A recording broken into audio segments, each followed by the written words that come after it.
So good afternoon everybody. Myself is Jagdevappa, Assistant Professor of Psychology, Government First Grade College, Tipaturu, Tumkur District, Karnataka. So in last session we have discussed about the intelligence IQ. Intelligence and IQ. IQ means intelligence quotient. So today in this session we are discussing about theories of intelligence.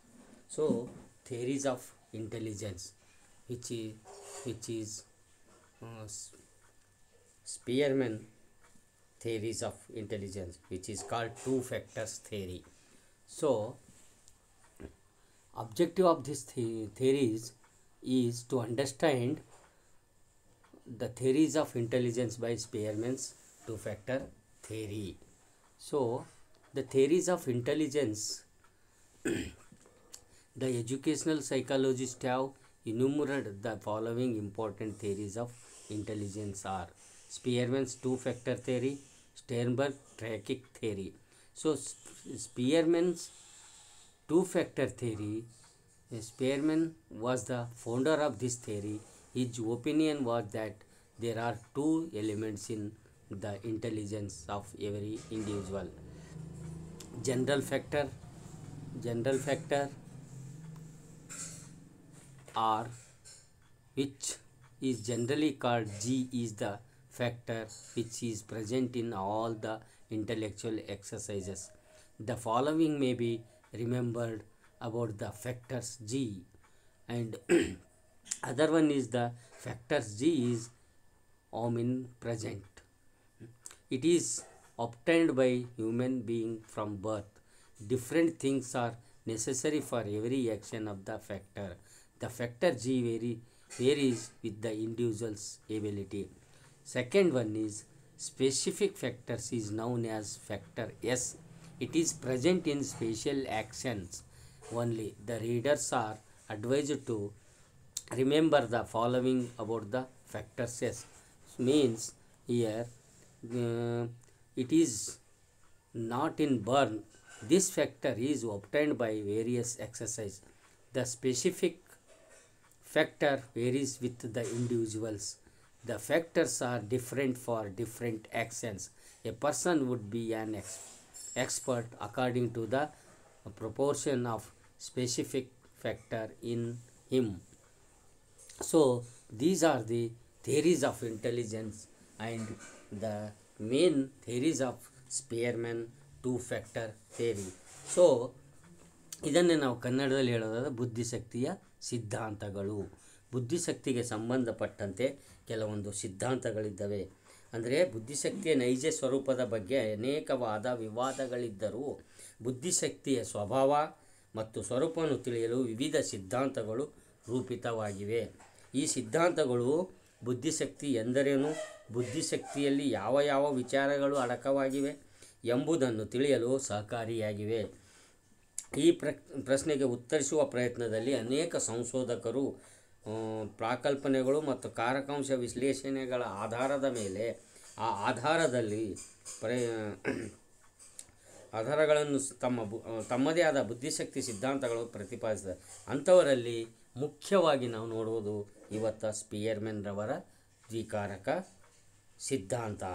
So Spearman ಅವರ ದ್ವಿಕಾರಕ ಸಿದ್ಧಾಂತ ಅಂದರೆ ಇದನ್ನೇ ನಾವು ದ್ವಿಗಣಿತತ್ವ ಅಂತಲೂ ನಾವು ಕರಿತೀವಿ. ಬ್ರಿಟನ್ನಿನ ಪ್ರಸಿದ್ಧ ವಿಜ್ಞಾನಿಯಾದ ಈ ಸ್ಪಿಯರ್ಮನ್ ಅವರು ಬ್ರಿಟನ್ನಿನ ಪ್ರಸಿದ್ಧವಾದ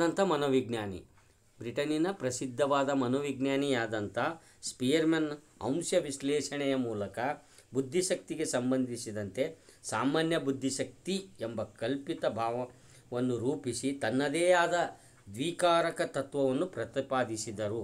ಈತನ ಪ್ರಕಾರ ಬುದ್ಧಿಶಕ್ತಿಯು ಎರಡು ಮುಖ್ಯವಾದಂಥ ಅಂಶಗಳನ್ನು ಹೊಂದಿದೆ.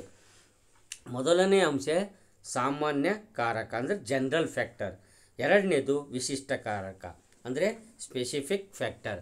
ಇವರ ಪ್ರಕಾರ ಎರಡು, ಒಂದು ಸಾಮಾನ್ಯ ಕಾರಕ, ಇನ್ನೊಂದು ವಿಶಿಷ್ಟ ಕಾರಕ. ಅಂದರೆ general factor, other one is specific factor.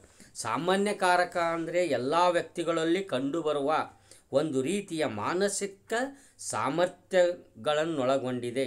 ಇದು ನಮ್ಮ ಎಲ್ಲ ಬೌದ್ಧಿಕ ಚಟುವಟಿಕೆಗಳಿಗೆ ನೆರವಾಗುತ್ತದೆ. ಇದು ವ್ಯಕ್ತಿಯಿಂದ ವ್ಯಕ್ತಿಗೆ ಭಿನ್ನವಾಗಿದ್ದರೂ ದಿನನಿತ್ಯದ ಜೀವನದಲ್ಲಿ ಈ ಸಾಮಾನ್ಯ ಕಾರಕ ಅಂತಕ್ಕಂಥದ್ದು ಅಂದರೆ ಜಿ ಫ್ಯಾಕ್ಟರ್ ಅಂತ ಏನು ಕರಿತೇವೆ, ಜಿ ಕಾರಕ ಅಂತಕ್ಕಂಥದ್ದು ಹೆಚ್ಚಾಗಿದ್ದಷ್ಟು ಜೀವನದಲ್ಲಿ ಯಶಸ್ವಿ ಕೂಡ ಹೆಚ್ಚಾಗಿರುತ್ತದೆ ಅಂತ ಹೇಳ್ತಾರೆ. ಇನ್ನು ಎರಡನೇದ ಕಾರಕ ಅಂತಂದರೆ, ಎರಡನೇ ಫ್ಯಾಕ್ಟರ್ ಅಂತಂದರೆ ವಿಶಿಷ್ಟ ಕಾರಕ ಅಂದರೆ ಸ್ಪೆಸಿಫಿಕ್ ಫ್ಯಾಕ್ಟರ್. ಹೆಚ್ಚು ಕಡಿಮೆ ಪರಿಸರದಿಂದ ಮತ್ತು ಕಲಿಕೆಯಿಂದ ರೂಢಿತವಾದಂಥ ಗುಣವಾಗಿದ್ದು ವ್ಯಕ್ತಿಯಿಂದ ವ್ಯಕ್ತಿಗೆ ವ್ಯತ್ಯಾಸಗೊಳ್ಳುತ್ತಾ ಹೋಗುತ್ತದೆ. ವ್ಯಕ್ತಿ ಭಿನ್ನವೂ ಆಗಿರುತ್ತದೆ, ಹಾಗೆ ನಿರ್ದಿಷ್ಟವಾದ ಬೌದ್ಧಿಕ ಚಟುವಟಿಕೆಗಳಲ್ಲಿ ಪ್ರಕಟವಾಗುತ್ತದೆ ಅಂತ ಹೇಳ್ತಾರೆ. ಇದು ಎರಡನೇ ಕಾರಕ ಅಂದರೆ ಸ್ಪೆಸಿಫಿಕ್ ಫ್ಯಾಕ್ಟರ್, ವಿಶಿಷ್ಟವಾದಂಥ ಒಂದು ಕಾರಕ. ಉದಾಹರಣೆಯಾಗಿ ಹೇಳೋದಾದರೆ ಇದನ್ನು ಎಲ್ಲರೂ ಒಂದಲ್ಲ ಒಂದು ಮಟ್ಟದಲ್ಲಿ ಬುದ್ಧಿವಂತರಾಗೇ ಇರುತ್ತಾರೆ, ಆದರೆ ಕ್ಷೇತ್ರಗಳು ಭಿನ್ನವಾಗಿರುತ್ತವೆ. ಕೆಲವರು ಗಣಿತಶಾಸ್ತ್ರದಲ್ಲಿ ಪ್ರತಿಭಾನ್ವಿತರಾದರೆ ಮತ್ತು ಕೆಲವರು ವ್ಯಾಪಾರ, ಕೆಲವರು ಸಾಹಿತ್ಯ, ಕೆಲವರು ಚಿತ್ರಕಲೆ, ಕೆಲವರು ಸಂಗೀತ, ಕ್ರೀಡೆ ಹೀಗೆ ಮುಂತಾದ ವಿಶೇಷ ಪಾಂಡಿತ್ಯವನ್ನು ಹೊಂದಿರುತ್ತಾರೆ. ಆದರೆ ಈ ವಿಶಿಷ್ಟ ಕಾರಕ ಆನುವಂಶೀಯವಾಗಿ ಬಂದ ಸಾಮಾನ್ಯ ಕಾರಕಗಳು ಪ್ರೇರಣೆಯನ್ನು ಒದಗಿಸಿದರೆ ಪರಿಸರ ಪ್ರಭಾವದಿಂದ ಹೊರಹೊಮ್ಮುತ್ತವೆ ಮತ್ತು ಕಾರಣವಾಗಿರುತ್ತವೆ ಅಂತಕ್ಕಂಥದ್ದು ಇದು ಹೀಗೆ ಯಾವ ಕ್ಷೇತ್ರದಲ್ಲಿ ವಿಶೇಷ ಪಾಂಡಿತ್ಯವನ್ನು ಪ್ರತಿಭೆಯನ್ನು ಹೊಂದಿರುತ್ತಾರೋ ಅದು ವಿಶಿಷ್ಟ ಕಾರಕ ಎನಿಸಿಕೊಳ್ಳುತ್ತದೆ. ಅಂದರೆ ಇವರು ಹೇಳೋ ಪ್ರಕಾರ ಎರಡು ಕಾರಕಾಂಶಗಳನ್ನು ಹೇಳ್ತಾರೆ. ಆ ಎರಡು ಕಾರಕ ಅಂದರೆ ಜನರಲ್, ಸಾಮಾನ್ಯವಾಗಿ ಎಲ್ಲರಲ್ಲಿ ಆ ಬುದ್ಧಿ ಇರುತ್ತೆ.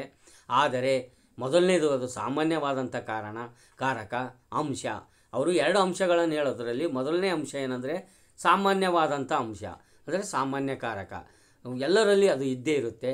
ಇನ್ನು ಎರಡನೇದು ಸ್ಪೆಸಿಫಿಕ್ ಫ್ಯಾಕ್ಟರ್ ಅಂದರೆ ವಿಶಿಷ್ಟವಾದಂಥ ಕಾರಕ, ವಿಶಿಷ್ಟವಾದಂಥ ಅಂಶ ಏನು ಅಂತಂದರೆ ಅವರು ಅವರದೇ ಆದಂಥ ಒಂದು ಕ್ಷೇತ್ರದಲ್ಲಿ ಅವರ ಬುದ್ಧಿಶಕ್ತಿಯನ್ನು ತೋರಿಸ್ತಾರೆ ಅಂತಕ್ಕಂಥದ್ದು. ಅಂದರೆ ಯಾರು ಸಮಾಜ ಸೇವೆಯಲ್ಲಾಗಿರ್ಬೋದು, ರಾಜಕೀಯದಲ್ಲಾಗಿರ್ಬೋದು, ಶಿಕ್ಷಣದಲ್ಲಾಗಿರ್ಬೋದು, ವೈಜ್ಞಾನಿಕತೆಯಲ್ಲಾಗಿರ್ಬೋದು, ಮತ್ತು ಅವರ ಕ್ರೀಡೆಯಲ್ಲಾಗಿರ್ಬೋದು, ಸಂಗೀತದಲ್ಲಾಗಿರ್ಬೋದು, ಸಾಹಿತ್ಯದಲ್ಲಾಗಿರ್ಬೋದು, ತಂತ್ರಗಾರಿಕೆಯಲ್ಲಾಗಿರ್ಬೋದು, ಈ ಮುಂತಾದ ಹಲವಾರು ಸಮಾಜದಲ್ಲಿರುವ ಎಲ್ಲ ಕ್ಷೇತ್ರಗಳಲ್ಲಿ ಒಂದಲ್ಲ ಒಂದು ಕ್ಷೇತ್ರದಲ್ಲಿ ಇರ್ತಕ್ಕಂಥದ್ದೇ ಅದು ವಿಶಿಷ್ಟವಾದಂಥ ಕಾರಕ ಅಂಥೇಳಿ ಈ ಎರಡು ಬುದ್ಧಿಶಕ್ತಿಯ ಸಿದ್ಧಾಂತದಲ್ಲಿ ಅವರು ಹೇಳಿರ್ತಕ್ಕಂಥ ದ್ವಿಕಾರಕ ಸಿದ್ಧಾಂತಿ ಅಂದರೆ ಸ್ಪೇರ್ಮ್ಯಾನ್ 2 ಫ್ಯಾಕ್ಟರ್ ಥಿಯರಿ. ಇದು ನಿಮ್ಮನ್ನು ಅರ್ಥ ಆಗಿದೆ ಅಂದ್ಕೊಂಡು ಇವತ್ತಿಗೆ ಈ ಒಂದು ಅಧಿವೇಶನವನ್ನು ಮುಗಿಸ್ತಾ ಇದ್ದೀನಿ. ನನಗೆ ಗೊತ್ತಿರೋಷ್ಟು ಮಾಹಿತಿ ಸ್ಪೇರ್ಮ್ಯಾನ್ ಥಿಯರಿ, ಬುದ್ಧಿಶಕ್ತಿಯ ಪರೀಕ್ಷೆಯ ಬಗ್ಗೆ ನನಗೆ ಗೊತ್ತಿರುವ ಮಾಹಿತಿ ನಿಮ್ಮ ಮುಂದೆ ಇಟ್ಟಿದ್ದೀನಿ.